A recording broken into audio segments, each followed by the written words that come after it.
right, good evening from the Eyewitness News AccuWeather Center. I'm meteorologist Lee Goldberg. We wanted to visit you on ABC-7NY tonight, give you an update on what we see happening with the upcoming storms later this week and this weekend, and also take your questions. So let's set the stage. Right now, I have the weather computer focus on the West Coast and some of the alerts and warnings that are happening because, of course, our storms are coming out of the Pacific.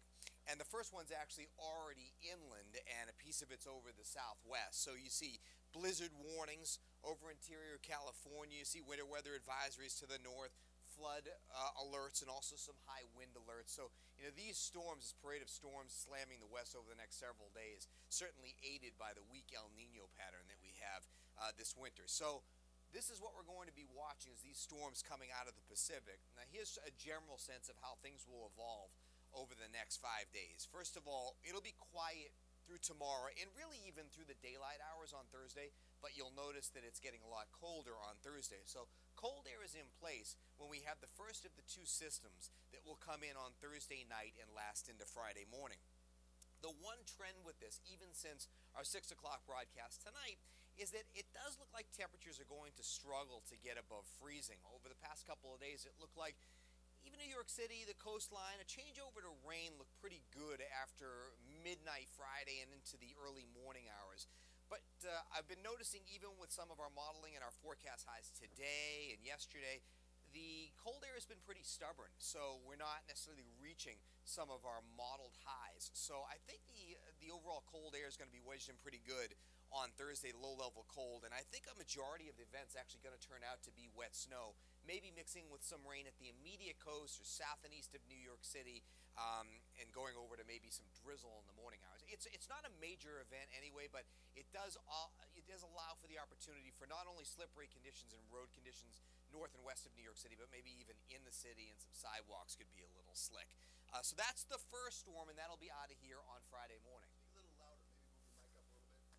People are saying they'd like to hear you louder. Oh, okay, thank you, I appreciate it. So, Bill Ritter, just off camera, who's going to actually be reading some of your questions. You could probably sneak in the back there. Pretty good. AccuWeather assistant tonight. All right, so thanks. I appreciate it. I'll speak up as much as I can. Storm number 2. Okay, so this is the more powerful storm. You could argue that we have a pretty good impact even out of the minor storm number 1 in terms of snow, and we may actually get less snow out of the second one in many places, even though it's a more powerful storm. So that's going to impact us Saturday night and into Sunday, and you could also argue that actually its lingering impacts are going to be very problematic even into Monday and part of Tuesday, because we're going to go likely from a snow to a mix of rain and maybe some snow and ice off to the north and west, and then a flash freeze will follow this storm, and that's likely to come later Sunday and into Sunday night and Monday. All right, so let's set the stage here.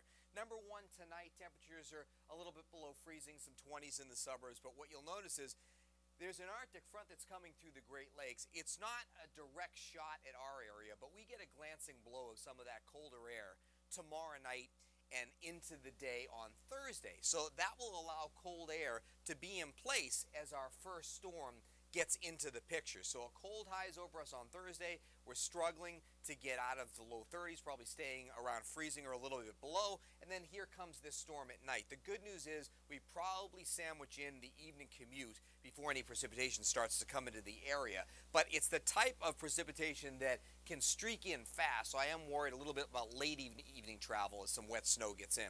So here's the big picture in the two systems that we're watching. Thursday night into Friday. Right now that storm is over California. In fact, the piece that's breaking off from it that will become our system Thursday night into Friday is over Southern California going into Arizona.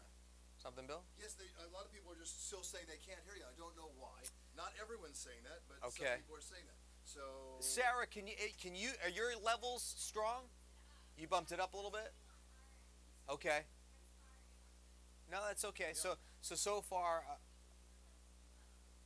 okay. Yeah, no. The microphone's like as high as it can be. I mean, let me just check the connection here. It does sound like it's on the wrong mic when you talk. Talk, you'll hear yourself. Test. 5, 4, 3, 2, 1. Now listen. Okay. Yeah, no. The microphone's like as high as it can be. Yeah. I can only do meteorology. I can't do audio. I'm hearing it on my phone, so I think some people may not be able to hear it. Just saw? Okay, all right. Boost up your lights. Thank you. Okay. You're doing a great job with this forecast. All right, here we go. All right, so it just got a little better? All right, great. Okay, good. All right, so we're off and running here. Sorry about the delays. So there's that first piece, okay? So that's Thursday night into Friday morning for impact for our area. And then there's the second storm. And you can already tell, I mean, it already looks more like your textbook comma-shaped storm. Now, the thing about this storm, and an Instagram viewer actually said to me during the shows tonight, sent me a message, Lee, you're getting awful specific on the evolution of this weekend storm, and this storm is over water. This is something I've said a lot of times on air. Until these storms start to hit the mainland, our weather models have a tough time resolving some of the details. You might get the broad strokes correct, but do you know the exact storm track? Absolutely. That's a correct statement, and that's why the door is still open for a colder solution over the weekend and for heavy snow to be closer to the tri-state. But there has been really good consistency with our weather charts, suggesting that it's not only just north and west of our area, but well north and west in terms of the track. A real inside runner with a lot of warm air coming into our storm. But again, it's certainly something that I have to take into account as we get closer. I'm certainly focusing more on the details with this first piece coming in. So I'm going to show you a model depiction of this first piece. So here it is, coming out of the southwest tonight, and by this time tomorrow night, we probably see some snow, some ice, some light rain breaking out over the plains into the deep south. Then it'll become more organized. This is a fast-moving, weaker feature, so it races eastward. So sometimes with modeling, even though it's showing getting into the western suburbs by about 10 o'clock, it may be a little earlier than that. It's something called warm advection, and it tends to beat the models or what they're suggesting. So I could see how late evening you may have to watch out for some wet snow starting to get into the area. And if you notice, this particular model is showing the rain snow line getting to New York City and maybe even north and west. But as this model maybe runs again down the road, we may see that rain snow line be depicted either over the city or just to the south and east. So I think it's trending a little colder where it is going to be a hit of wet snow. Nothing major, but enough wet snow to make things slippery, especially from the city on north and west. So it's really the timing with this that's the impact factor. It's going to be occurring overnight Thursday night and Friday morning, and that's going to mean slippery travel for your Friday morning commute. So here is our early call here with the Thursday night into Friday total. Figure a coating to an inch along the coast, mainly wet roads for Long Island and down the shore. And again, could there be some slippery spots on the North Shore, western end of Long Island, and even into parts of Middlesex County near Old Bridge? We'll see. 1 to 3 inches from the city on north and west, and now when we get into the higher terrain of Poconos, Catskills, maybe the mid-Hudson Valley north of I-84 in Orange County, there could be some 3-inch totals. All right, so let's pause there and see what questions we have so far. People are talking about, but they just said it. So they said just before you said they want the totals. That's the thing they have. So people want their streets. Yeah, so no. You can really analyze everything, and you could do that, of course, but we're not going to do it on this one. Sunday morning, woman's flying in from Seattle to New York. What is going to happen? Sunday morning, flying into Seattle from New York. From Seattle to New York. Yeah, from Seattle on Sunday morning. Yeah. There's going to be tremendous delays across the Northeast. Whether they cancel. I mean, could a plane land in New York City on Sunday morning if we go over to rain Saturday? Yes, but wind, potentially heavy rain, low visibilities, problems across the Northeast. She very well could run into some delays or cancellations, even though we may not be getting into the big snowstorm with this. The weather will still be really bad. I don't know where Phillipsburg is in New Jersey, but a woman asked for Phillipsburg. I'm sure she can see it now on that map. And with a Thursday night into Friday event. Right, exactly. Yeah. I do have a question that no one's asked yet, but the question is this. When we talk about the Sunday into Monday, or that last one, the second, storm number 2, yeah, that could be more treacherous because it's going to be freezing if people have to drive on it. Well, it's depending on what part of the day you're talking about. To me, if the storm track remains the same and we don't get the blockbuster snow totals out of it, there's going to be a couple of problems. Standing water, because there's a tremendous amount of moisture with this, so standing water on roads during the day on Sunday, and with all that water, and if there's some front-end snowfall and there's some slush around, and then you have a precipitous drop in temperature later in the day and the evening, now you've got a tremendous problem. I mean, skating rinks for roads, maybe some power outages. I mean, that could be a really serious situation later Sunday into Monday. That could be the highest impact of anything we're talking about. So let's get into the second part, and we could always come back. We're going to do a little behind-the-scenes meteorology here because I want to show you the steering pattern and kind of address the idea of what could happen with this second piece. So this is the steering winds, the 500 millibar steering winds, you know, the river that these storms will be tracking along, okay? So this is Tuesday, 11 o'clock. We've got the piece of energy coming out of the Pacific that is going to fly across the country and get here Thursday night into Friday. And a lot of times the way we judge the strength of some of these systems, especially in the upper atmosphere, is the amplification or how big does this dip in the jet stream look. And it's a pretty what we call flat wave, which is flying across the country and impacts us, and it's a fast mover. So, you know, you're talking about it coming in later Thursday evening, and it's out of here in about 12 hours or so. Then you look at the second piece. Oop, I think I just stepped on this. Hold on one sec. Just want to make sure you can still hear.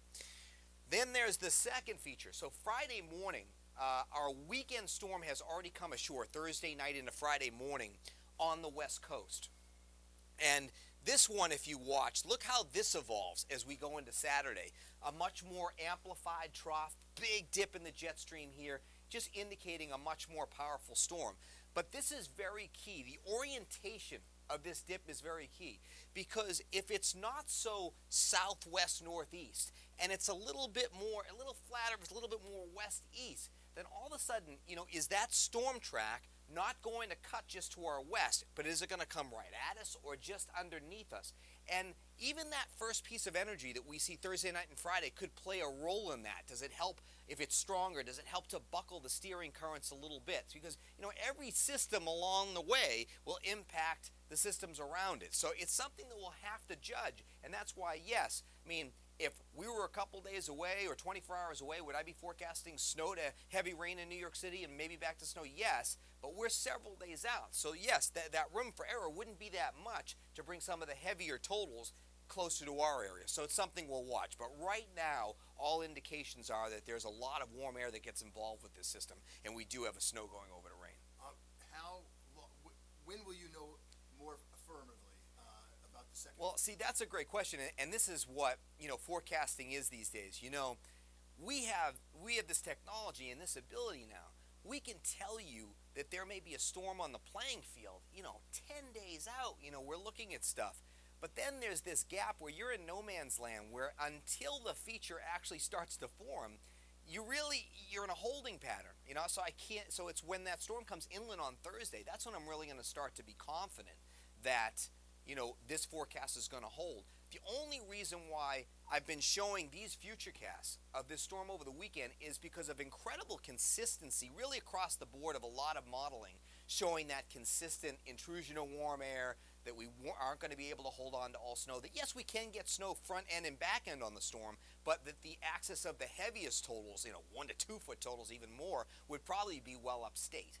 So that's kind of the real challenge, is we are in sort of this holding pattern now of how detailed we can get with that weekend system. And there is something to think about. Monday is a holiday.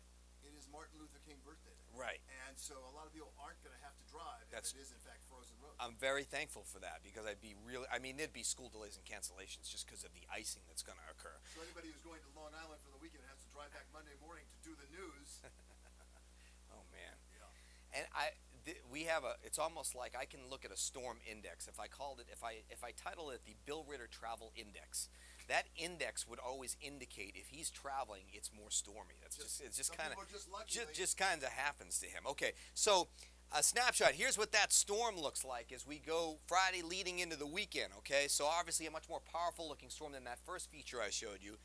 And later Sunday evening, some snow trying to come into the area. There probably is just enough cold air that we at least start as some snow. So maybe we can put down a small accumulation. Maybe it's even a few inches north and west. But I'm kind of spitballing there because I can't give you specifics on that. Now, what I can tell you is there's consistent message that the heaviest axis of heavy snowfall is off to the north and west. And if you see this depiction, and this is the European model, you see it on Sunday midday, and we're in heavy rain. You've got a blizzard off to the north and west up I-81, and whether it's Ithaca, Binghamton, Syracuse, all the way up to Burlington into ski lovers going nuts with this storm upstate.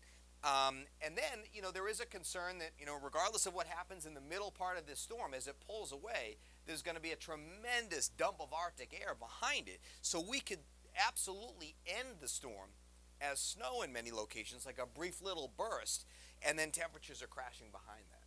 A lot of people are saying they're preparing by going to the market. I mean, people are really talking about going to the market. I get it. Listen, there's nothing wrong with being cautious. The fact is, we've had so little snow. We had that one November event. So if you're like me, you still have some cushions outside in the backyard. I've been sitting out on milder days. You've been enjoying it.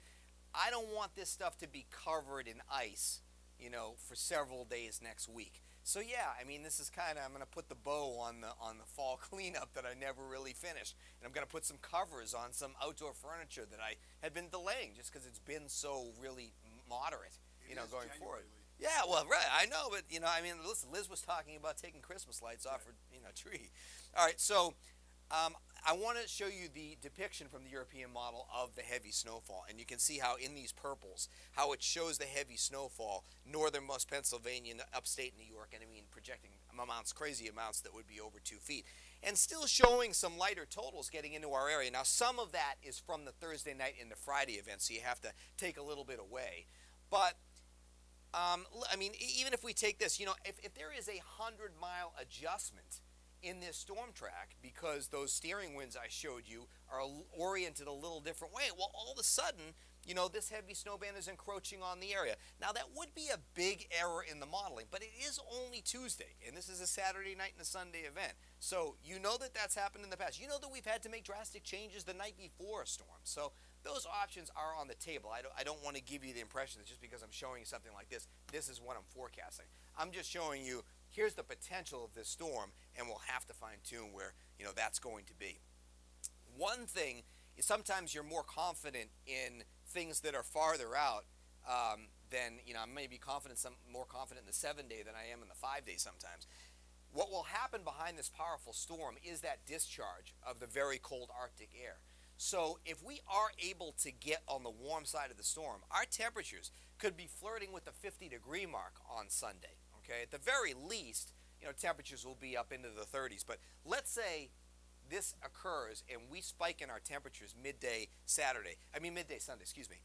Watch how temperatures crash during the afternoon hours. We could be below freezing by early evening and into the teens by late evening, and I mean low teens. So you could be talking about a 40-degree drop over maybe 6 to 8 hours. So you're talking about a flash freeze possibly because there's going to be so much water around. It's not going to be able to be blow dry. It's going to freeze, and there'll be really dangerous travel conditions around the area. The type of situation where I don't even know if treating the roads can handle something like that. So that is a big concern later Sunday and Sunday night, and you should really pay attention to that part of the forecast going forward. In that case, you'd rather that our temperatures wouldn't be so high and, that we'd have more of a snow element in that, and you wouldn't have that deep freeze. But that's interesting. You're saying that the farther that snowpack comes down to the south and hits the 5 boroughs and out to Long Island, the better it might be, the safer it might be. Well, right. Ice is the worst. Yeah. Right. Ice would be the worst. Okay. People are really, they're saying also about what about the 5 boroughs, and that's really what you're saying. That's up for grabs. The 5 boroughs for that weekend? Yeah. It's like I said, if this storm was 24, 36 hours out, I'd be forecasting a brief hit of snow off the top, but going to rain and then maybe ending as a period of snow and then the flash freeze. That's what I'd be saying for the 5 boroughs. The northwest suburbs, maybe there's a little bigger hit of snow off the top and off the back end. But again, that's something unfortunately I can't get into details of. The only snowfall map I can put up right now is the Thursday night one. There's a lunar eclipse coming this week. Did you know that? Yes, it's something that'll be a little difficult to observe. Yes. It'll be cloud cover. Yeah, exactly. All right, there's some good questions. I think a lot of people are just saying, we get it. It's going to be, we don't know yet. We don't know which track it's going to take yet. And you have a good idea where it's coming, but if that can get south a little bit, it might be better to have snow than ice. Maybe.